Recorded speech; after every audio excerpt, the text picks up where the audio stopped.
zibhala maduzane nje. Sinothisha abanethulela izifundo zika grade 12 zonke izinsuku kusukela ngoMsombuluko kuze kube yiSonto. Zithokozeleni lezi zifundo, nisithumelele imibuzo lapho nidinga khona usizo.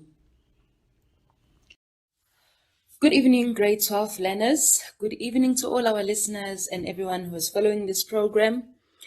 This program is proudly brought to you by Go Digital SA, Ithala Education Platform, and Pendugani Full Service High School. I am Ms. Zigalala, your English First Additional Language tutor. And today, I want us to look at poetry. I hope your poems are ready. If they're not ready, please make sure you have your poem and a page or an exercise book. So, before we read the poem, I want to introduce the poet to you. But before I do that, the title of the poem is Everything Has Changed Except Graves, and the author is Mzimahola. So before we go through this poem, I want us to firstly go through some brief background of who our poet is. Mzimahola was born in 1949 and he grew up in Lushington in Eastern Cape, and he grew up beneath the Matole Mountains. This is the same place where our poem is set. He was an activist against apartheid, and while he was involved in the struggle, one of his collections of poetry was destroyed by security forces. So his work or his poems analyze what it means to live in post-apartheid South Africa. And the era in which this poem was written, Mahola is writing in present-day South Africa, or in the recent past, after the end of apartheid in 1994. We know that he's a grown man now because he's writing about his school days and how they are over now. So, well, in this poem, he visits his hometown of Lushington. While he visits his hometown, he goes to see his old school, which is in ruins and abandoned. And while he's standing there, he thinks about how much patience and care his teachers showed him. He also remembered what a bully he was. He's shocked at how untidy and broken down the school grounds are. There's still a church next door, which was there when he left, but it has changed from it being a Dutch Reformed, which is Afrikaner church, to being a Methodist church, which accepts generally all races. Next to the church is a small cemetery.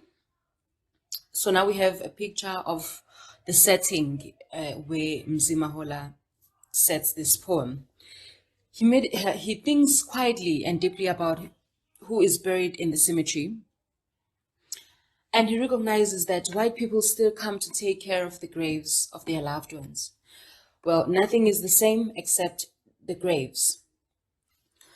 So, just to give you this summary in isiZulu of what exactly is happening in the poem, the speaker or imbongi in this poem is Mzimahola.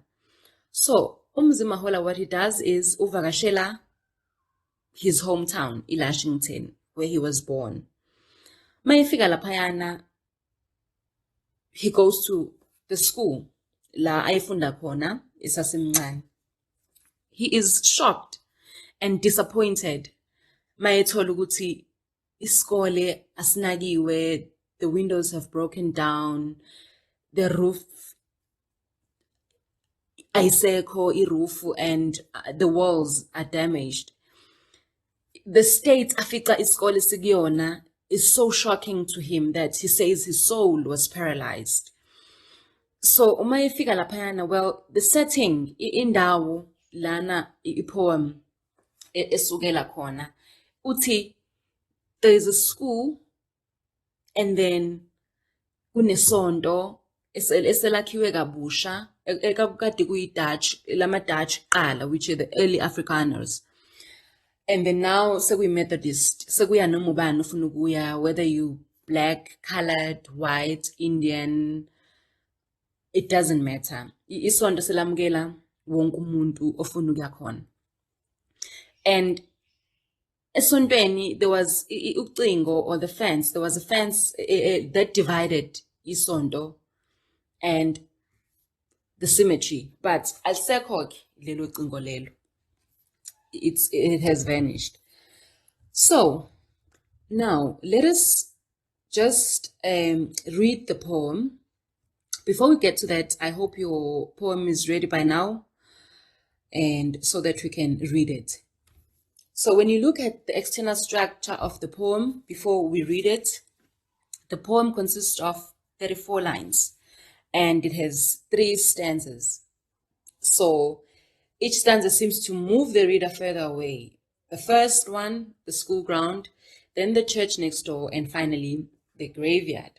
So when you look at it, there is no internal rhyming with sound devices. So, well, there is also no set rhyme scheme, which makes this poem a free verse if you were asked the type of poem. So now I want us to read the poem. Well, I've given you some time to make sure that you are ready and you have your poem. So I'm just going to read the poem twice, and then after that we will analyze the poem. We'll firstly look at a brief summary in isiZulu, and then we'll continue with our English analysis of the poem. Everything has changed except graves, by Mzimahola. I stood at the ruins of my former school where I was patiently molded. Wild plants own every space now.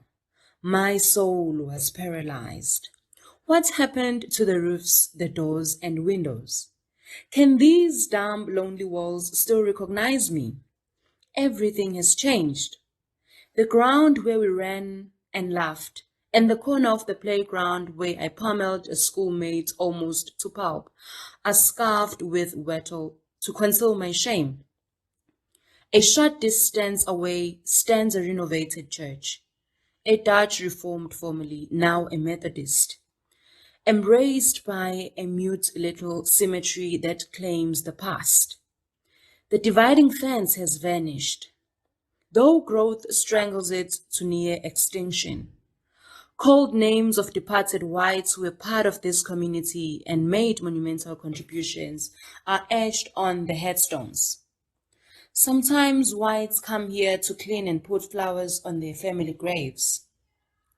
A voice whispers next to me, but I do not recognize its face because Lushington has changed except the graveyard. Well, like I said, I'm going to read the poem twice, so now I'm going to read the poem for the last time. Everything has changed except graves, by Mzimahola. I stood at the ruins of my former school where I was patiently molded. Wild plants own every space now. My soul was paralyzed. What happened to the roofs, the doors, and windows? Can these damp lonely walls still recognize me? Everything has changed. The ground where we ran and laughed, and the corner of the playground where I pummeled a schoolmate almost to pulp, are scarfed with wattle to conceal my shame. A short distance away stands a renovated church, a Dutch Reformed family, now a Methodist, embraced by a mute little cemetery that claims the past. The dividing fence has vanished, though growth strangles it to near extinction. Called names of departed whites who were part of this community and made monumental contributions are etched on the headstones. Sometimes whites come here to clean and put flowers on their family graves. A voice whispers next to me, but I do not recognize its face because Lushington has changed except the graveyard. So now let us look at the mood or tone of the poem and themes, as well as the addressee, before we start analyzing it line by line. So the mood is somber. Well, we can look at line 1, I stood at the ruins, and line 8, damn lonely walls, and line 20, mute little cemetery. These lines tell us that the poet is feeling gloomy and grim as he thinks about the negative changes that he sees in his old school and town and the whole community. He feels that the place is close to him and he no longer belongs here, or he no longer belongs there. He doesn't understand the place anymore. So the tone is serious. Mahola reflects on how apartheid divided the town in the past in rich white people and poor black people. Wealthy white people had fancy tombstones. Well, you can tell by the code names of departed whites, which are now etched, or which were etched on the headstones in line 24 and to 27. And white black people could not afford them, or they were not honored by the town in the same way, because there's no point in the poem where they mention how black people were honored back then.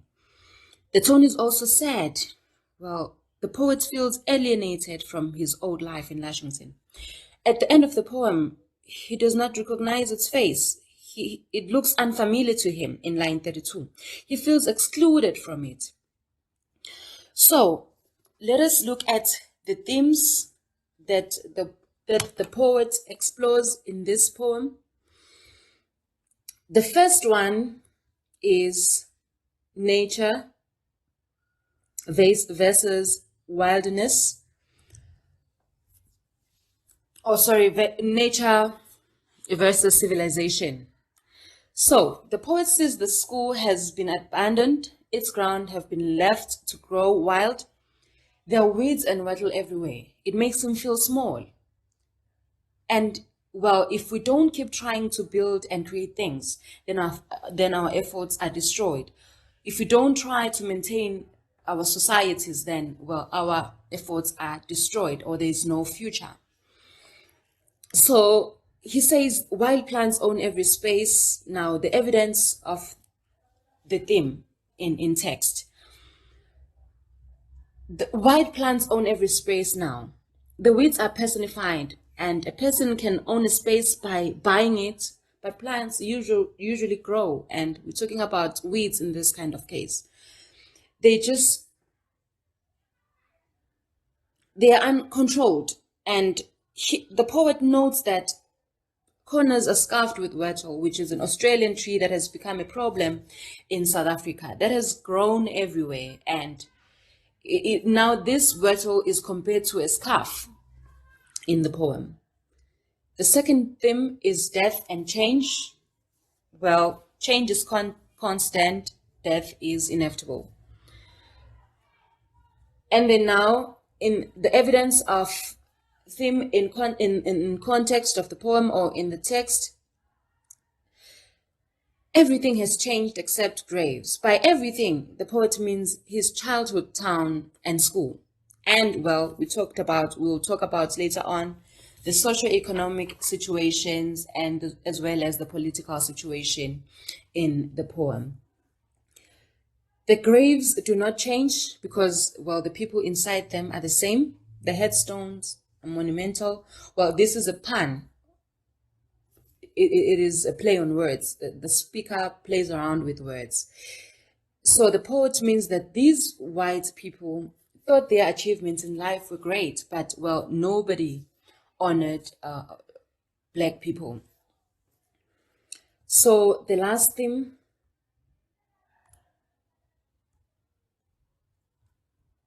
is the past versus the present.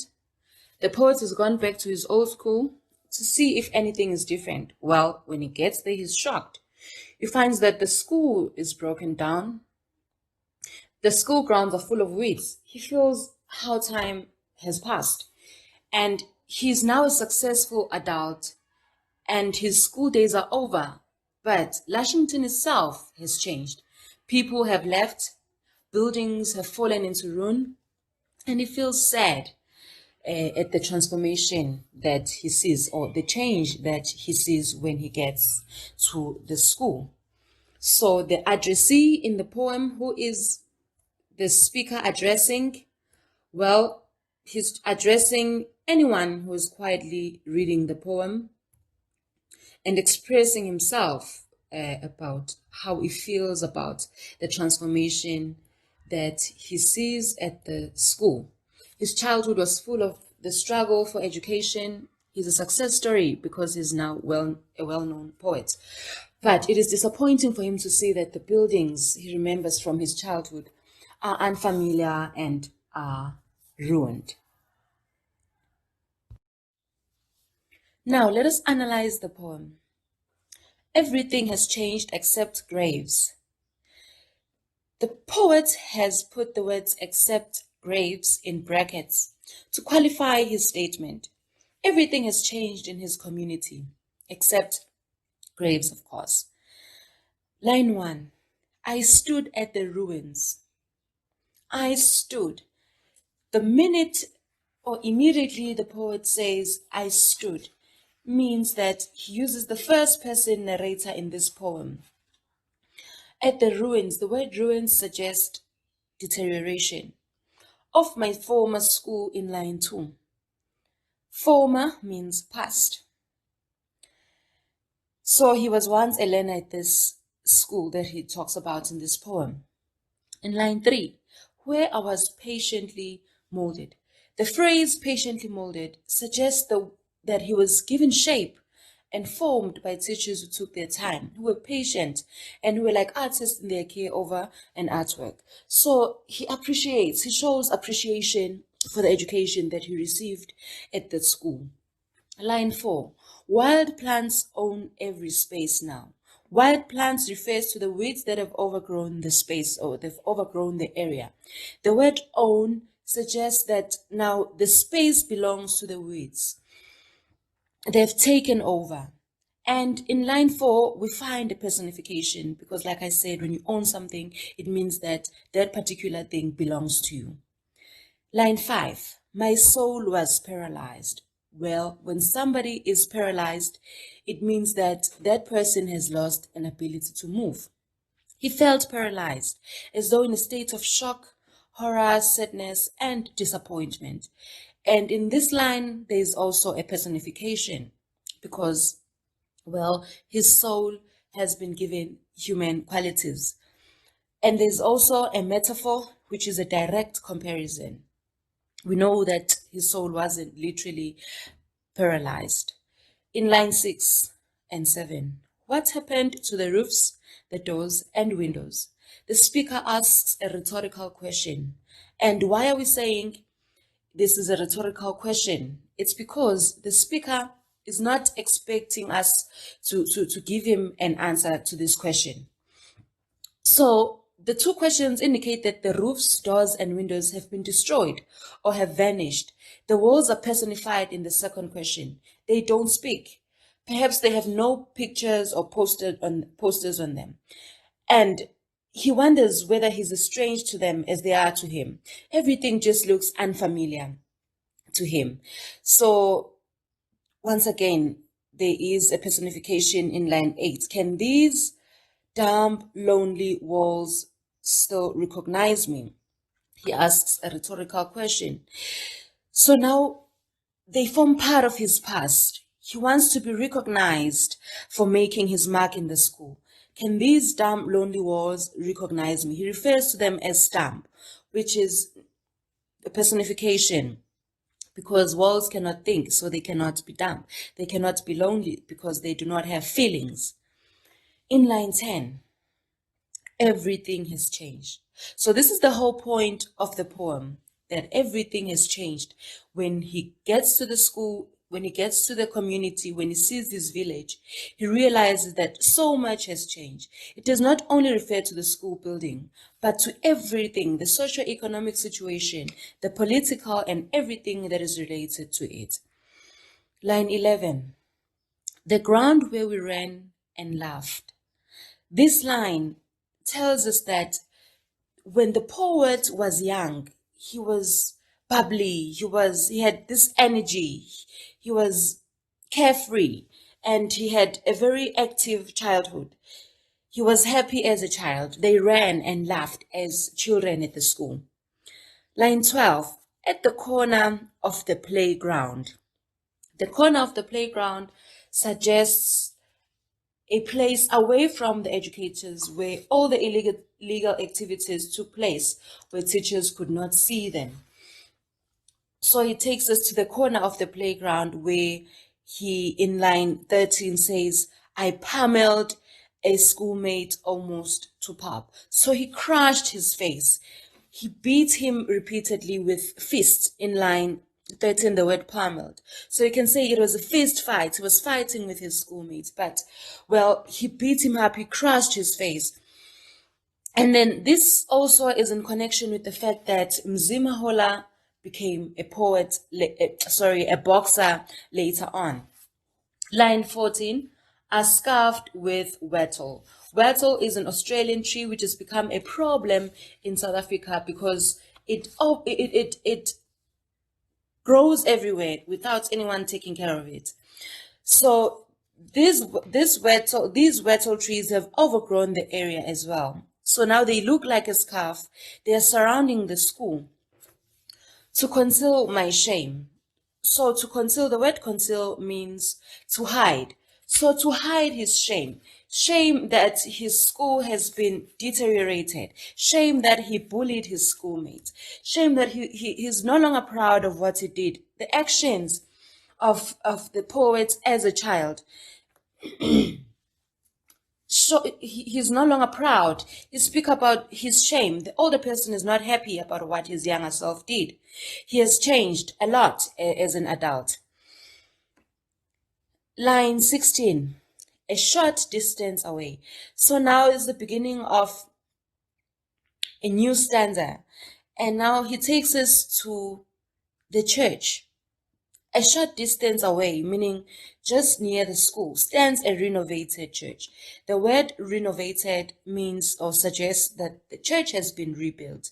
Even though the school is in such a deteriorated state, but the church has been rebuilt.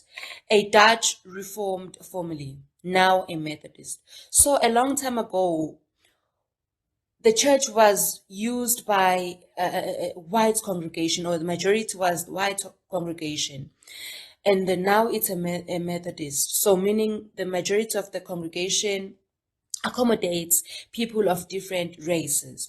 As we know that there were so many changes in South Africa around the 1970s. We'll go back to 1976, the Soweto uprising, which also meant that there's a change from Afrikaans to English because learners protested and said, no, we would not learn in Afrikaans. So now there's also a transformation that happened there.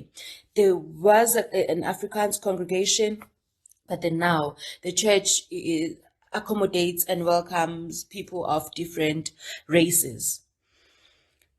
And then line 20, embraced by a mute little cemetery. In this line, there is once again a personification. The cemetery is described as mute. This forms an antithesis. The school is a place of life and a place of liveliness.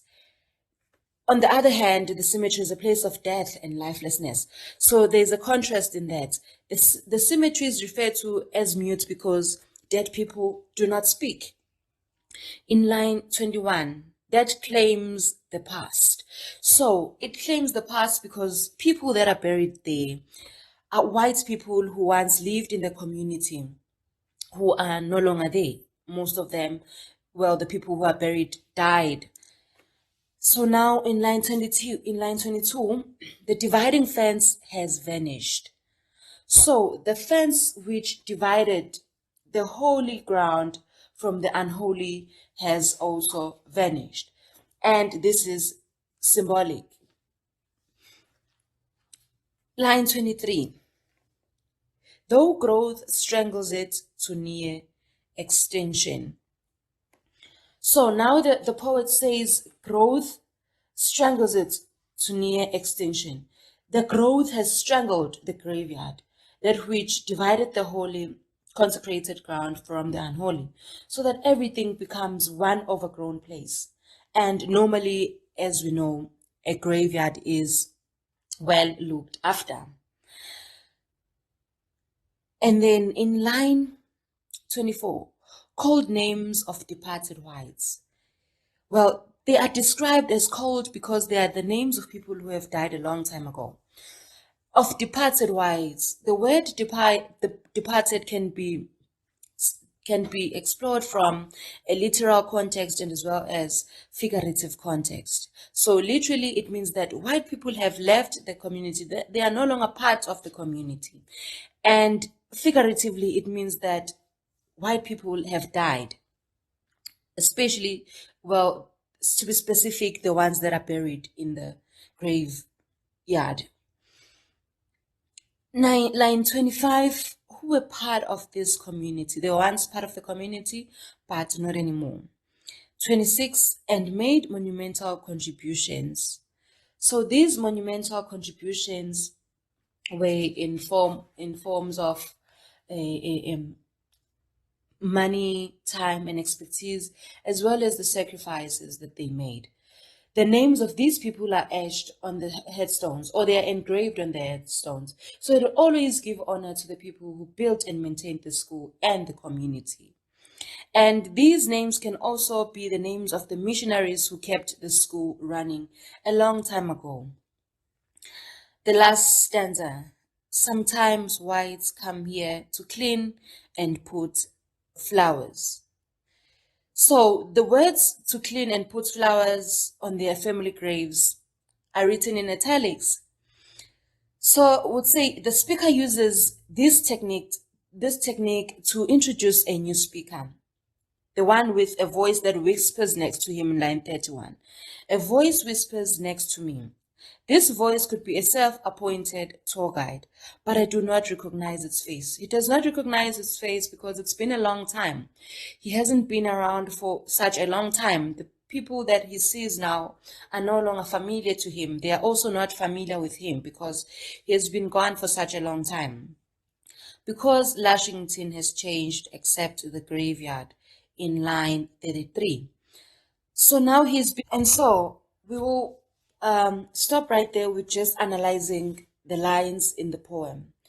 But then I want us to move forward and just go through some questions and see how we can respond to questions when we are given certain questions based on poetry.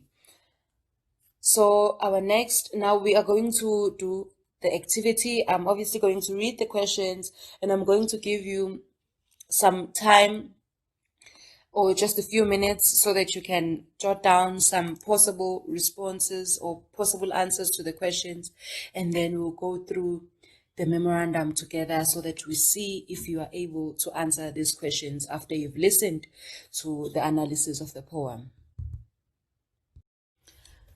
Let us look at the activity based on this poem so that we can see how to respond, or we can learn how to respond to questions.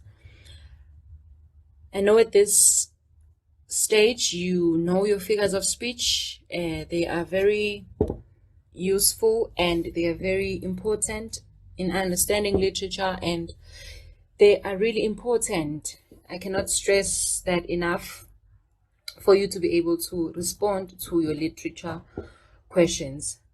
So, number 1 says, complete the following sentences by using the words in the list below. The words in the list are home, school, cemetery, vandalized, renovated, happy, sad. In this poem, the speaker feels A when he visits his, B and finds it, C. And then now the correct answer for A, B, and C would be, in this poem, the speaker feels sad when he visits his school and finds it in ruins. Number 2, quote one word from lines 1 to 5 to prove the following statement false. Immediately when the examiner says to prove the following statement false, already the statement is false, but some learners make a mistake of thinking that they should prove the statement otherwise. You are proving that the statement is false. You have been already told that the statement is false. Yours is to give evidence from the poem or from the text to prove that it is false. The condition is, the school is in a perfect condition. So to prove that this statement is not true, in line 1, the speaker says ruins. Number 3 says refer to line 3. When they say refer to line 3, or the instruction says refer to line 3, you should go and read line 3 in the poem and then go back to the question after you have referred to line 3. Line 3 says, where I was patiently molded. So, number 3A says identify the figure of speech in this line. So, what figure of speech has been used in that line? The speaker uses a metaphor in that line when he says he was patiently molded. Why are we saying it's a metaphor? Well, a metaphor is a direct comparison. He didn't say where he was perhaps using as patiently molded, but he just specifically said he was patiently molded. So a direct comparison is a metaphor. And B says explain the comparison in this figure of speech. So explaining the comparison means you should understand what is being compared and how is it different, or how is it similar, because when you compare two things, we want to see how they are similar. So the speaker's education he received in the school is referred as molding. He's referred to as clay or any object that can be molded or created by an artist. Number 4, refer to line 4. Once again, you go back and read line 4. So it says wild plants own every space now. Once again, identify the figure of speech in this line. A, what figure of speech has been used in number 4? It's a personification. And B wants you to explain the figure of speech. Well, some learners would just say, well, it's a personification because something has been given human qualities. Well, that's not the kind of response that the examiner looks for. We know that it's something that has been given human qualities, or an animate subject has been given human qualities. We know the definition of a personification, but we want to know how exactly has that something been given human qualities. So in this kind of case, it means that there is nothing else in the yard but wild plants. No one ever cleans these wild plants anymore, so now they own the space. Number 5, refer to line 5. My soul was paralyzed. Using one word, how does the speaker feel in this line? The speaker feels deeply hurt, shocked, powerless, speechless. And B, why does the speaker feel this way? Well, he's disturbed by the state of the hometown as it has been vandalized. Number 6, what is the speaker's tone in lines 6 to 7?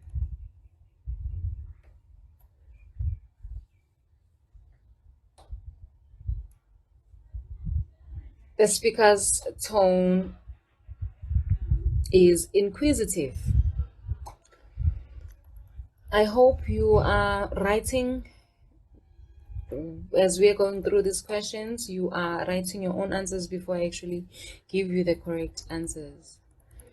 And then we have number 7, refer to lines 9 to 10. Obviously, you go back to lines 9 to 10, and then you read line 9 to 10. Can these damp lonely walls still recognize me? Which was a rhetorical question when we were analyzing the poem. Identify the figure of speech used in these lines.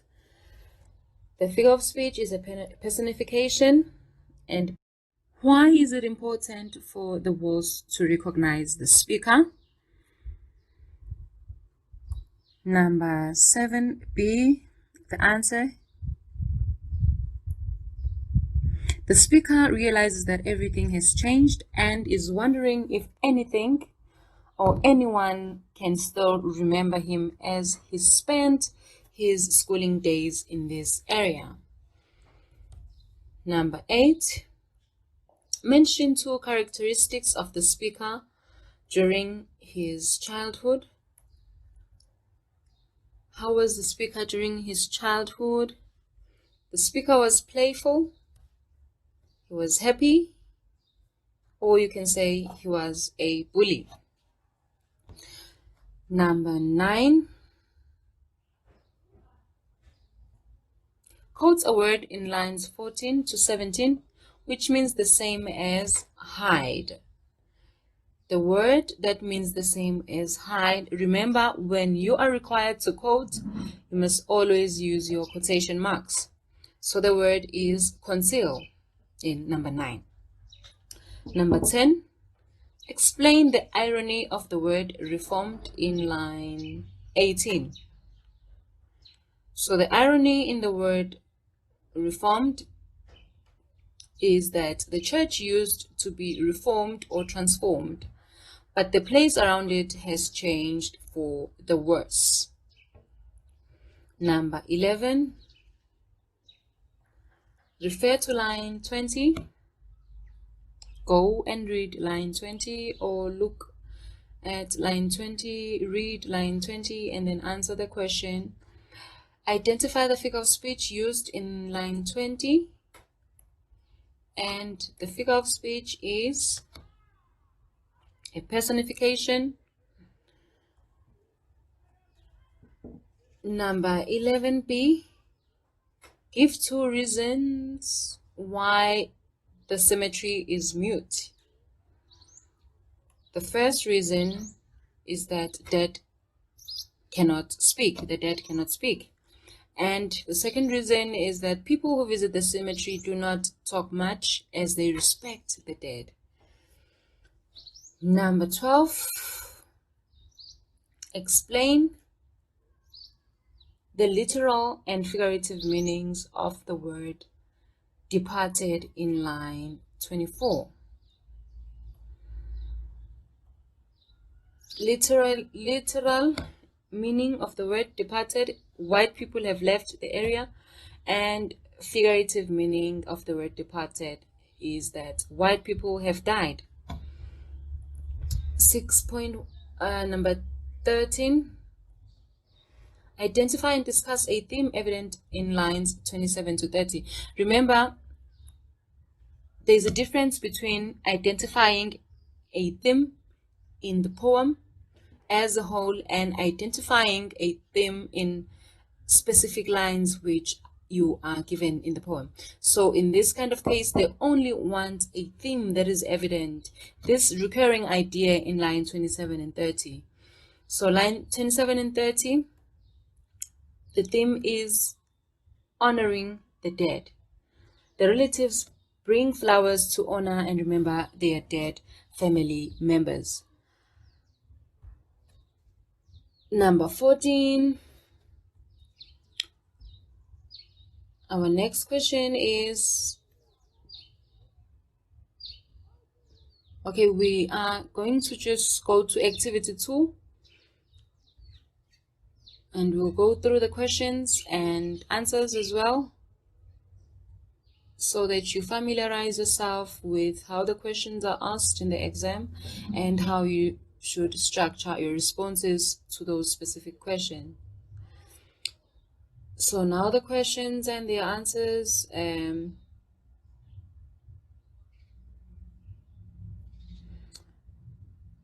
Well, our next question is, refer to the title, Everything Has Changed Except Graves. In your own words, explain the meaning of the poem's title. The poet has returned to his hometown of Lushington to find that his old school is overgrown by weeds. Only the town's graveyard is the same. And number 2, where else in the poem is the title repeated? Quote the lines. The title of the poem, Everything Has Changed Except Graves, or Everything Has Changed. There's a version in the last 2 lines, the end, towards the end, or you can say the end of the poem. Lushington has changed except the graveyard. Refer to line 5. Number 3. My soul was paralyzed. What emotions is the poet feeling in line 5? The poet is shocked, he is sad, disappointed, and hopeless.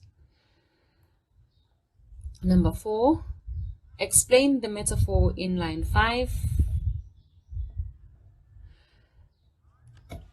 Explaining the metaphor, meaning that paralysis means you can't move your physical body.